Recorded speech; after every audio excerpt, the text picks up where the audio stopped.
What if I told you the country we live in today, the United States of America, would not exist if our founding fathers had not had a complete command of psychological operations? Now, I'm sure a lot of people are scratching their heads. Did that even exist back then, Florida Maquis? Well, it sure did. It wasn't as easy to identify as it is now because back then most people couldn't even read. What the colonists did was something that had never been done before. And primarily, it got inside the head of the king. That was the big problem. Had the king thought rationally about what the real problem was, he would have not fallen into the trap. In today's video, I'm going to show you this and read you a story that's going to absolutely blow your mind. Because history is repeating itself now. Things are happening, and nobody is looking at the evidence critically, even though it's right in front of them.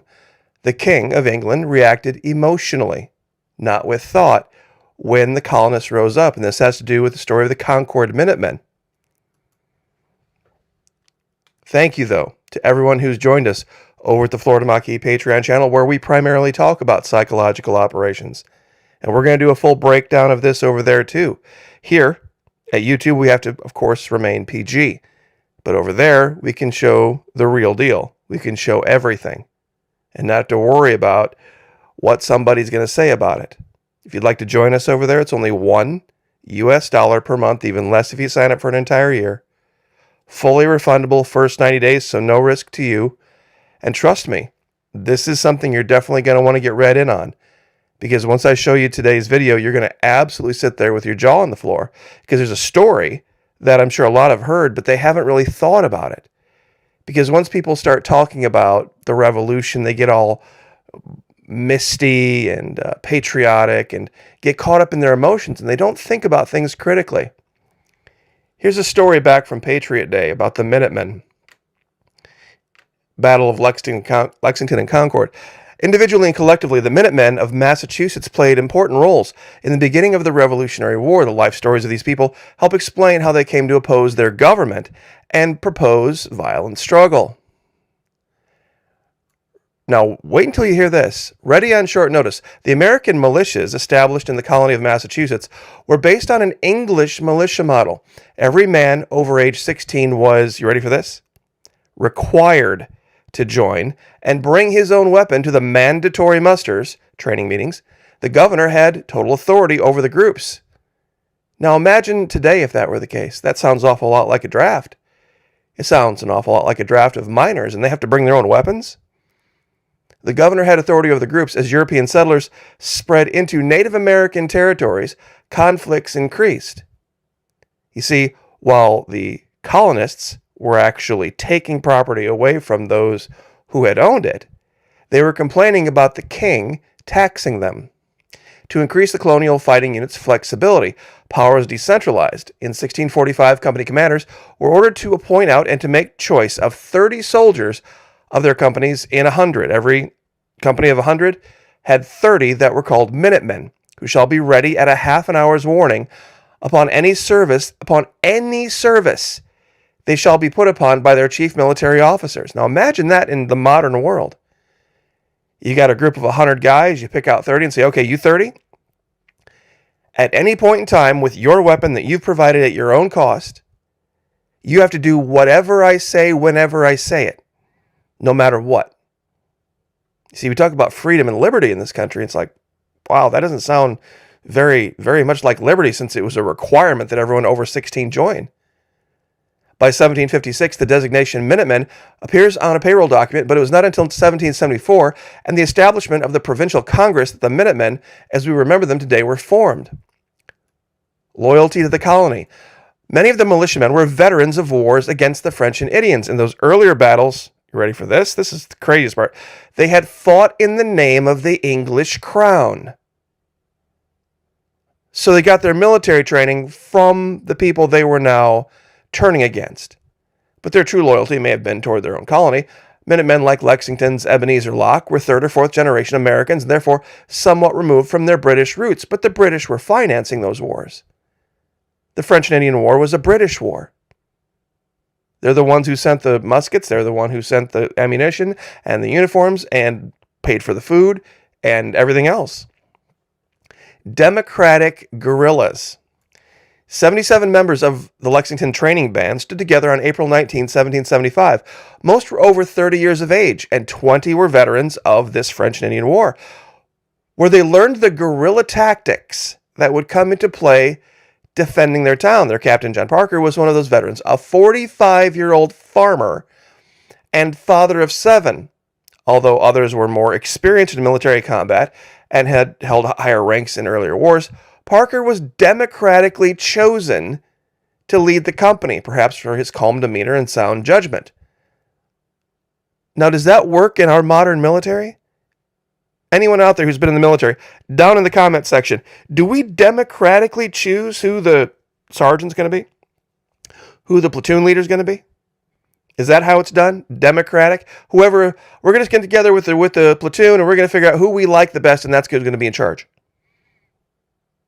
Theirs was not a strict military unit. Instead, the training band was more of a democratic assembly in which the captain freely asked the advice of older veterans, and everyone stood by the captain's decisions once they were made. Though not strict, the Lexington Minutemen were a well-trained group. Observing them at Concord's North Bridge on April 19, 1775, British Lieutenant William Sutherland remarked that the Minutemen marched in a very military manner, but the Minutemen fought without regard to the era's rules of military engagement. Historians have not been able to determine that they had a premeditated plan to counter the regular tactics of the British. More likely, the events resulted from a breakdown in command. The British, following standard late 18th century military procedure, formed orderly rows, setting up walls of men who fired their muskets, then dropped back to reload as the other soldiers took their places. You see, this was, at that time, the honorable way to fight. At the bridge, this tight formation limited the number of men who could fire without harming their comrades and simultaneously created a mass of enemies that the Minutemen could fire into, spilling the first British blood of the Revolution.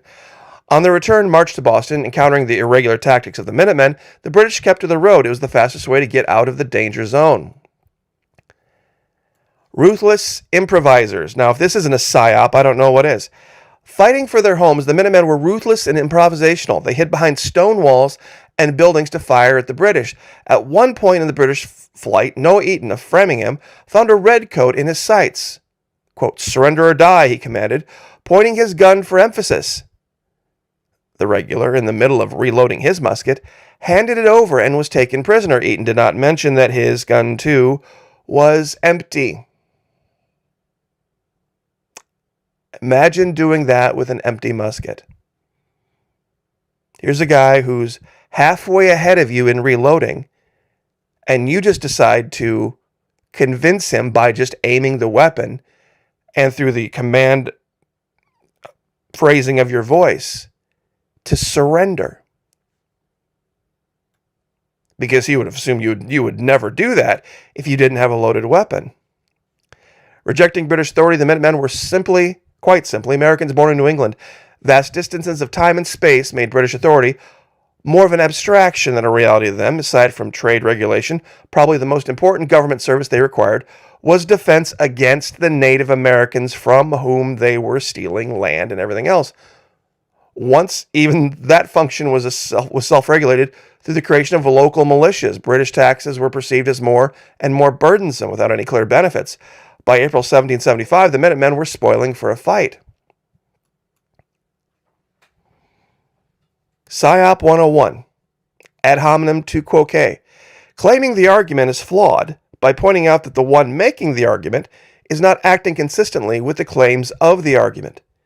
You see, this is all the king would have had to have done. All the king would have had to do would say, look, you're rebelling against me? All I'm asking is for taxes. All I'm asking is that you pay your fair share. And everyone who's in the colonies has family back here, so you are represented by your family back here and where you're from back here in Congress. But that all aside, whether you agree with it or not, you are literally in the process of stealing square miles, hundreds of square miles from people who own them.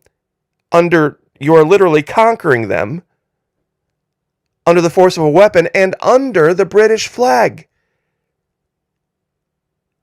how in the world can you then say that you want freedom for all men? How can you say what we're doing is the government of Britain, who has up until this point trained you and clothed you and fed you and provided security for you, and all we ask is a percentage of the things that you're, oh, by the way, the things you're taking for free, all those streams full of fish, all those forests full of trees, all of that never-ending farmland that you're just scooping up and making a profit off of, we just want taxes on that, so we can cover the cost of the ships and the security forces. Now do you see it? See, this is what we talk about. A lot of people say, Florida monkey, that sounds pretty anti-American. Did I lie? Did I say anything that was illogical? Ad hominem argument is any attempt that attempts to counter another's claim or conclusion by attacking the person themselves rather than addressing the argument itself, which is what I just explained. Tu quoque. We just covered that. Literally, you too. This is an attempt to justify wrong action because someone else also does it. My evidence may be invalid, but so is yours. Straw man. That's where you take something that somebody has said, you mischaracterize it. You say, oh, so you're saying this, and then since that's what I believe you're saying, and then you start to argue against your own interpretation of what somebody has done. Does any of that sound familiar? Of course, it's what the media does every day. This is 101. I don't care what videos you watch on YouTube. I don't care who you're fans of. Whether it's the right, whether it's the left, whether it's the libertarians, whether it's the middle, whether it's Trump, anti-Trump, it doesn't really matter. No matter who you are or where you go, you're going to find this. Here's another great example. Mexican president brands Americans as liars. Okay, well, I don't know anybody in my life who hasn't lied at one point or another. But what he was talking about here, of course, was really American politicians. But of course, they don't say that in the headline. American politicians as liars. Now, are American politicians Americans? Yes, they are. A quote from the leader of Mexico, we'll call him AMLO. It's Andres Manuel Lopez Obrador, but we'll call him AMLO for short. Washington believes it's the government of the world. Now, most people in North America, average folks, would agree with that, right? Mexican President Andres Manuel AMLO, let's see if I can just stick with that, has bristled over his government being accused by the U.S. State Department of human rights abuses and dismissed his country's neighbors to the north as liars. Now, reading down through here, it all makes sense. And then you get down here, and, it was in the next article. He talks about the violence being committed by the U.S. government around the world versus the cartel violence. It's like they have no place to talk about cartel violence when, they're the proprietors of violence since, the first Gulf War back in the 90s. Actually, it was, I believe, this article where he actually quotes the Bible, paraphrases the Bible. U.S. must respond to Nord Stream accusation, Mexican president, about this claim that the U.S. was somehow involved in the bombing of Nord Stream. The Mexican leader went on to argue that lying and politicking is in Washington's nature and asserted that the U.S. does not want to change. So they believe they are the government of the world and they only see the speck in someone else's eye and not the beam in their own. Now, this is the Bible's version of tu quoque. So not only are these basic psychological operations tactics important, they're also biblical. This is Matthew. He just quoted Matthew 7. And why behold you the mote that is in your brother's eye, but consider not the beam that is in your own eye? Or how will you say to your brother, let me pull out the mote of your eye, and behold, a beam is in your own eye? You hypocrite, first cast out the beam out of your own eye, and then shall you see clearly to cast out the mote out of your brother's. See, this is why we talk about this. Because it's everywhere. And these tactics are being weaponized. Earlier today, we did a live where the Florida governor was talking about this CBDC, and how we're going to ban it in Florida. Now, it's going to be a bit of a stretch to explain this because he did make the distinction between central bank digital currencies, CBDC, and other currencies like Bitcoin and Ethereum and all this other stuff, but they all kind of operate in the same way in the sense that if it's not controlled by a central bank, somebody somewhere is controlling it. And given that Florida is an international destination for all sorts of tourists from everywhere, I think Florida is going to have to just accept the fact that at some point, along with other currencies, all this is going to have to come into play where if you travel to Florida, you'll have the ability to pay for things in Russian rubles, in yen, in American dollars, in Bitcoin, in Ripple, in Monero, in anything you want. That there's got to be some type of a way, these kiosks where you can, even we were talking about gold, paper gold. If you had investments in gold and you had access to those on your phone, that you could somehow convert your holdings in gold into any other currency you want, depending on what you needed and where. Because that would actually be kind of in line with what the founding fathers had to deal with when we started our country. We talked about this too. At that time, there was the British pound, there was the French livre, there was I believe the franc, the mark, the Kruger, the peso, all float, and the new American dollar, all floating around the colonies. So somehow they figured it out and they got it done, but the king, had he stopped and taken a breath and looked at what was being said by the colonists and the allegation they were making, he could have easily come back and sent a representative and said, look, first of all, you wouldn't even be in a position to rebel against the crown had not we brought all of these weapons over here for the French and Indian War. There were no musket factories in North America. And where do you think they even admit, where did they learn all of their fighting tactics? Of course, they learned it from who? The British government. What about guilt by association? Fallacy. Where's that? Where I had that one up. Where is it? Here it is. Ad hominem, guilt by association. When the source is viewed negatively because of its association with another person or group is already viewed negatively. How many people have attacked the Florida governor because he went to Yale? Shouldn't we then apply that same tactic to the founding father? Well, look, our founding fathers got most of their military training from the British Crown itself. And some of them had actually served under the British Crown. So there's no way we could have trusted them to be leaders of the revolution. And besides that, they were conscripting people as young as 16 and forcing them to bring their own weapons and making them do anything they asked them to do within 30 minutes.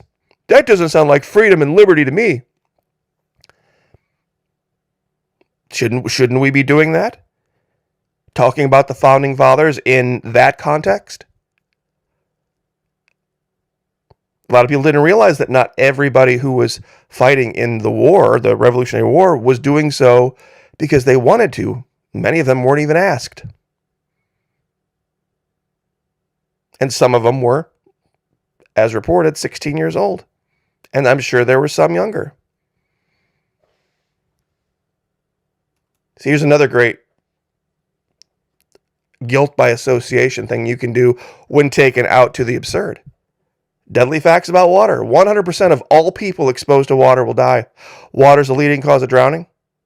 Water, one of the primary ingredients in herbicides and pesticides. 100% of all serial killers, rapists, and drug dealers have admitted to drinking water. Fact, overconsumption can cause excessive sweating, urination, and even death, and can be chemically synthesized by burning rocket fuel. All the deadly facts about H2O. Guilt by association. See, this is all psyops. ad hominem, tu quoque, straw man, 24 cognitive biases, 24 logical fallacies. You can just knock this stuff out of the park if you know where to look. You want to win the arguments? Instead of just arguing with people, do you want to win? Do you want to win? If you want to win, join us at Patreon.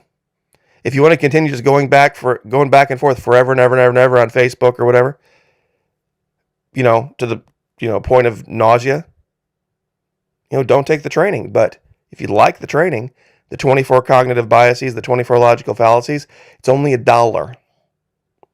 $1 a month. That's it. And once again, like I said, even less if you sign up for an entire year, fully refundable first 90 days. Would love to have you over there. So I will leave it there. God bless. Like, share, subscribe. We'll see you guys next time.